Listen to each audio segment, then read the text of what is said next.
Hello students, welcome to my channel. आज हम पढ़ने जा रहे हैं डीएवी की क्लास 8 का chapter 15 of SST, India marches ahead.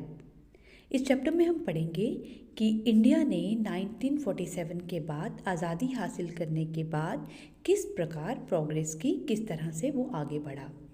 इस चैप्टर में खास तौर पर हम सीखेंगे कि इंडियन इंडिपेंडेंस एक्ट 1947 क्या है, इसके मेन फीचर्स क्या है, और हम इसमें ये देखेंगे कि इंडियन डेमोक्रेसी ने 1947 की आज़ादी के बाद क्या क्या चैलेंजेस फेस किए और हमारे इंडिया का विज़न 2020 क्या है।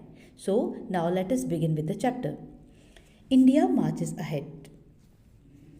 The Indian Independence Act 1947 was passed by the British Parliament. It was designed by Clement Attlee, the Prime Minister of Britain. Indian Independence Act British parliament ने पास किया था और इसको डिज़ाइन किया गया था क्लेमेंट एटिली ने, जो उस वक्त ब्रिटेन के प्राइम मिनिस्टर थे। इंडिया की जितनी पॉलिटिकल पार्टीज़ थी वो सब एग्री हो गई कि अब हमारे देश को ब्रिटिश गवर्नमेंट से वापस पावर मिल जानी चाहिए। हमारे इंडियन इंडिपेंडेंट गवर्नमेंट को अब ब्रिटिश गवर्नमेंट के द्वारा पावर दे दी जानी चाहिए। और इंडिया को पार्टीशन कर दिया गया था उसी वक्त इंडिया और पाकिस्तान में। Indian independence act Lord Mountbatten plan के हिसाब से बेस था। इंडियन इंडिपेंडेंस एक्ट 1947 के मेन फीचर्स क्या हैं, अब हम ये सीखेंगे। इसके मेन फीचर्स थे कि ब्रिटिश रूल इंडिया से इमीडिएटली ख़त्म कर दिया जाएगा और हमारे देश को आज़ाद करके एक पावरफुल कंट्री बनाया जाएगा, जिसमें कि ब्रिटिश सरकार के अंदर जितनी यूनाइटेड प्रोविंसेस थी, जैसे कि Madras presidency, Carnatic, east Punjab, west Bengal, Assam, इन सबको शामिल कर दिया जाएगा। और west Punjab, north east frontier provinces, Sindh और ईस्ट बंगाल, इन सबको पाकिस्तान में शामिल कर दिया जाएगा। ठीक है, तो ये होंगे इसके 3 मेन फीचर्स। उसके बाद 4th फीचर था कि जितनी प्रिंसली स्टेट्स हैं उनको ये फ्रीडम दी गई कि आप खुद डिसाइड कीजिए कि आपको इंडिया के साथ जाना है, पाकिस्तान के साथ जाना है, या आपको एक इंडिपेंडेंट स्टेट ही रहना है। और इंडिया और पाकिस्तान को कंप्लीट फ्रीडम दी गई और उनको ब्रिटिश कॉमनवेल्थ का मेंबर भी बना दिया गया। अब इसके बाद इस पेज में है एक डू यू नो, इस डू यू नो को भी पढ़ लेते हैं। इस डू यू नो में कहा गया है कि अपनी बुद्धिमत्ता और अपने टेक्स्ट के स्किलफुल टेक्स्ट से सरदार वल्लभ भाई पटेल ने जितनी प्रिंसली स्टेट्स थी उनको कन्विंस कर लिया कि आप इंडिया को ज्वाइन करो। उन सबको अपील की कि इंडिया को ज्वाइन करने में ही उन सबका बेनिफिट है। सभी स्टेट्स, मोस्टली सभी स्टेट्स ने इंडिया को ज्वाइन कर लिया था अगस्त 1947 तक, 15 अगस्त 1947 तक, परंतु जूनागढ़, जम्मू और कश्मीर और हैदराबाद, ये तीनों ऐसे स्टेट्स थे जिन्होंने बाद में ज्वाइन किया। लॉर्ड माउंटबेटन जो थे वो हमारे लास्ट वाइसराय थे इंडिया के, और लॉर्ड माउंटेन को ही हमारी इंडिया, इंडिपेंडेंट इंडिया का फर्स्ट गवर्नर जनरल बना दिया गया। राजा गोपालचारी को हम चक्रवर्ती राजा गोपालचारी भी कहते हैं। इनको लॉर्ड माउंटेन के बाद गवर्नर जनरल बनाया गया और he was the first and the last Indian to become a governor general. ठीक है, आपको कभी कभी ये क्वेश्चन पूछा जाता है कि who was the first and the last governor general of India. The answer will be Chakravarti Raja Gopalachari. और इस पेज में आपको और क्या याद रखना है, मेन पॉइंट आपको याद रखना है कि जो लॉर्ड माउंटबेटन थे वो हमारे लास्ट वाइसराय थे and he also became the first governor general. ठीक है, आपको ये 2 नाम इसमें याद रखने हैं मेनली। उसके बाद आपने इसमें पढ़ना है कि लगभग 560 प्रिंसली स्टेट्स ने इंडिया को ज्वाइन किया। जूनागढ़ और हैदराबाद को बाद में मिलिट्री एक्शन के द्वारा ज्वाइन करवाया गया। इसके साथ ही राइट साइड में एक डू यू नो दिया गया है जिसमें कुछ इंपॉर्टेंट फैक्ट बताया गया है। इसमें ये कहा है कि जब इंडिया और पाकिस्तान का विभाजन हुआ उस वक्त लगभग 6 मिलियन लोगों ने बॉर्डर क्रॉस किया और इसमें थाउजेंड्स ऑफ पीपल जो थे उनको अपनी जान गंवानी पड़ी। इसके बाद हम पढ़ेंगे कि कुछ ऐसी कॉलोनियल स्टेट्स थी जो कि अभी भी इंडिया की आज़ादी के बाद भी कुछ ऐसे हमारे देश में स्टेट्स थी जो अभी भी जिनमें फॉरेन रूल चल रहा था और जिनको बाद में लिबरेट कराया गया, जिनमें से एक थी पौंडीचेरी। पौंडीचेरी फ्रेंच के अंडर थी और पौंडीचेरी को 1953-54 में लिबरेट कराया गया। गोवा में 1961 तक पोर्टुगीज़ का राज था। गोवा को 1961 में आज़ाद करवाया गया और सिक्किम को 1975 में आज़ाद करवाया गया। इसके बाद एक मैप दिया गया है। इस मैप में ये बताया है कि आप देखिए, जैसे इस मैप में जो ग्रीन एरिया है, ग्रीन एरिया ये दर्शा रहा है कि ग्रीन एरिया में ये बताया है कि जो ये ग्रीन एरिया है ये उस वक्त वो एरिया था जो पाकिस्तान के अंदर चला गया। ये ऑरेंज वाला एरिया जो है ये वो एरिया है जो इंडिया का पार्ट था। और जब 1947 में विभाजन हुआ तो ये जो पिंक कलर का आपको पोर्शन दिख रहा है ये वो पोर्शन है, ये वो स्टेट्स हैं जो कि उस वक्त इंडिया में शामिल नहीं हुई थी। ठीक है, अब हम आगे चलते हैं। इसमें आगे बताया है इंडियन कॉन्स्टिट्यूशन के बारे में। ठीक है, इंडियन कॉन्स्टिट्यूशन के बारे में ये कहा गया है कि even before India became independent, a constituent assembly was formed with indirectly elected members of the provisional legislative assemblies. It was हमारे देश की आज़ादी से पहले ही एक कॉन्स्टिट्यूशनल असेंबली बनाई गई और इस कॉन्स्टिट्यूशन असेंबली में हमारे कुछ इनडायरेक्टली इलेक्टेड मेंबर्स थे। ठीक है, और इनका फर्स्ट सेशन हुआ था 1946 में।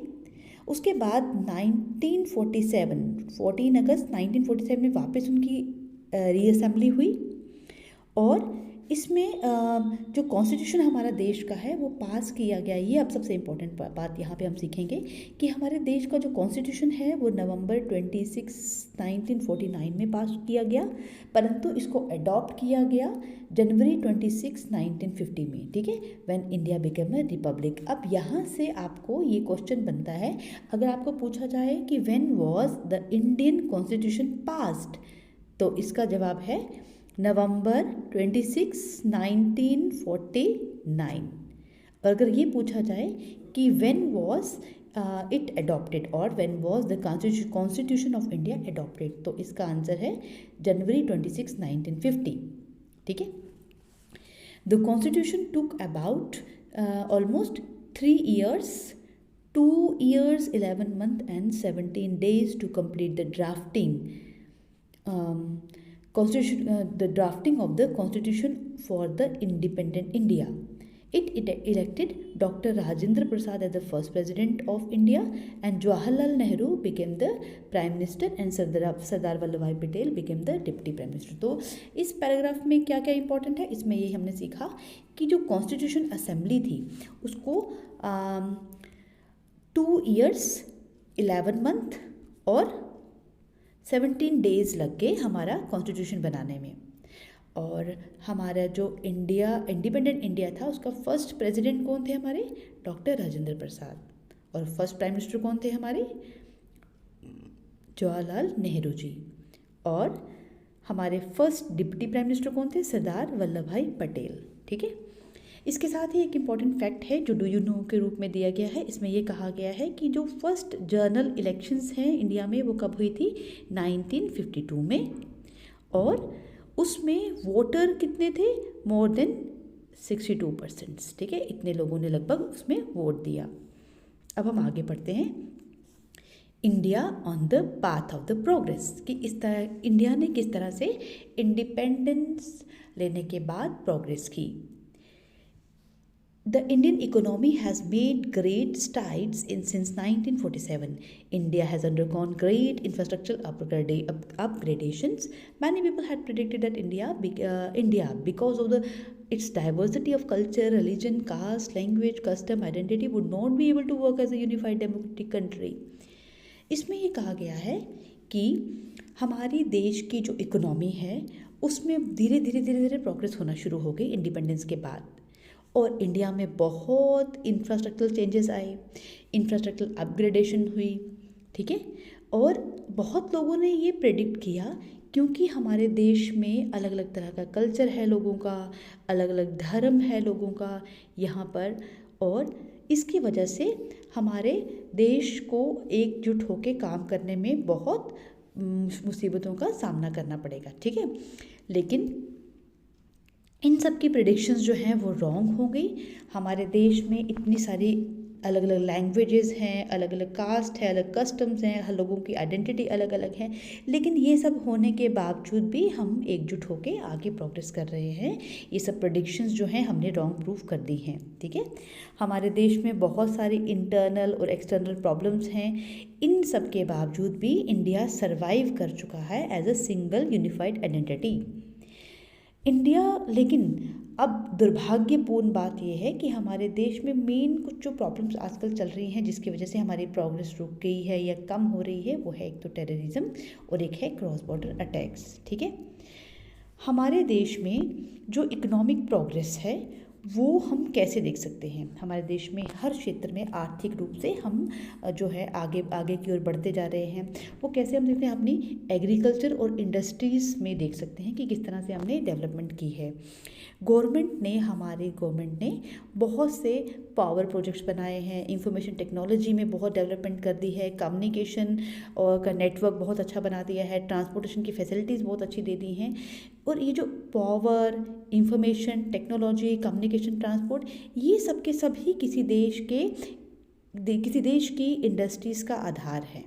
और इंडियन गवर्नमेंट ने जो ऐसी इंडस्ट्रीज़ जो कि इंडिजीनियस हैं उनको बढ़ावा देने के लिए बहुत ज़्यादा प्रयास किए हैं और उनको असिस्टेंस देने के लिए, उनको सहायता के लिए बहुत सारी स्कीम्स बनाई हैं।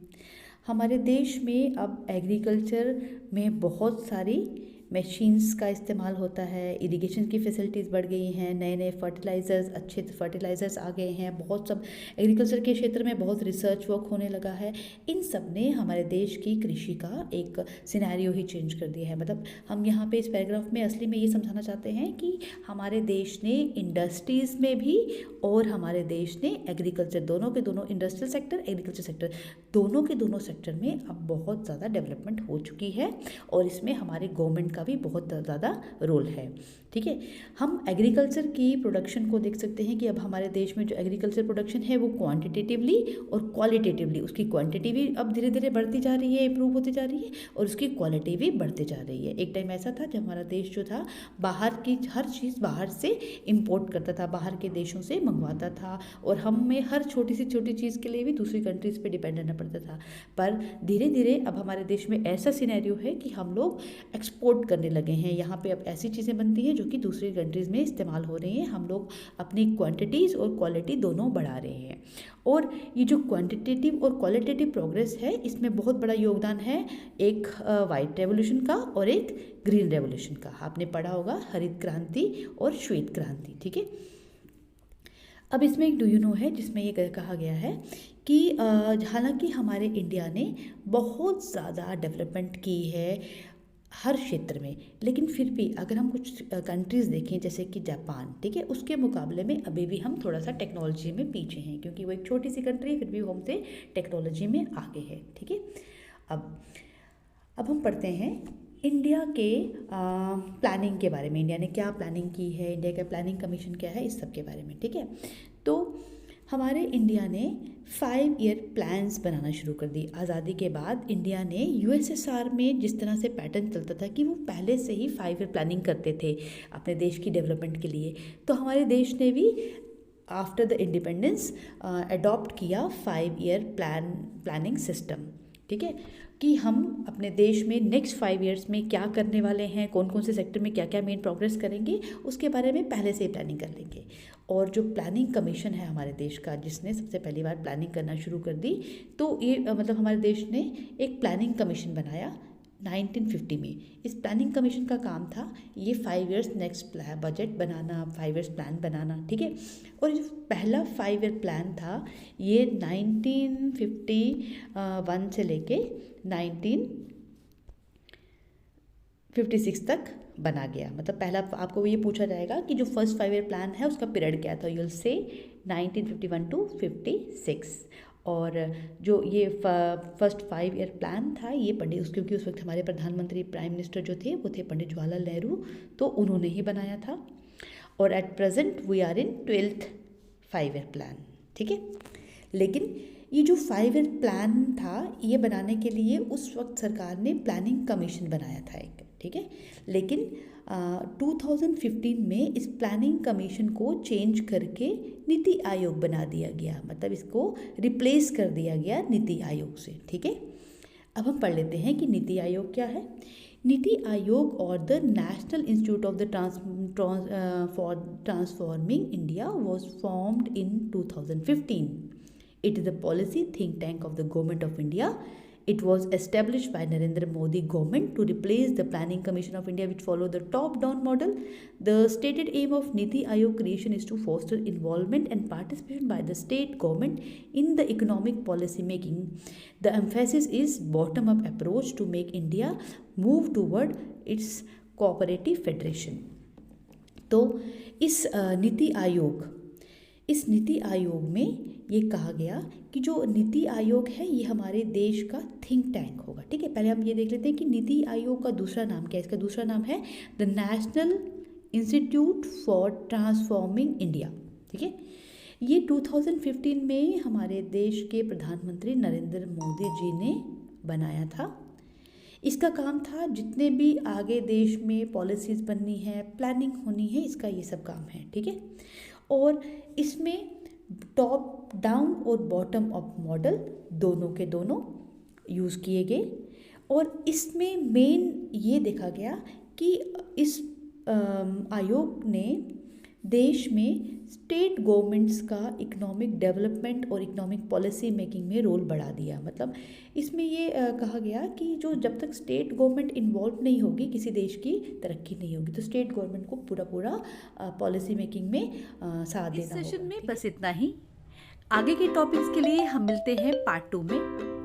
अगर आपको ये वीडियो लेक्चर पसंद आया तो प्लीज़ कमेंट करके ज़रूर बताइएगा, और चैप्टर के आगे के टॉपिक्स पढ़ने के लिए आप पार्ट 2 ज़रूर देखिएगा। Bye bye, take care.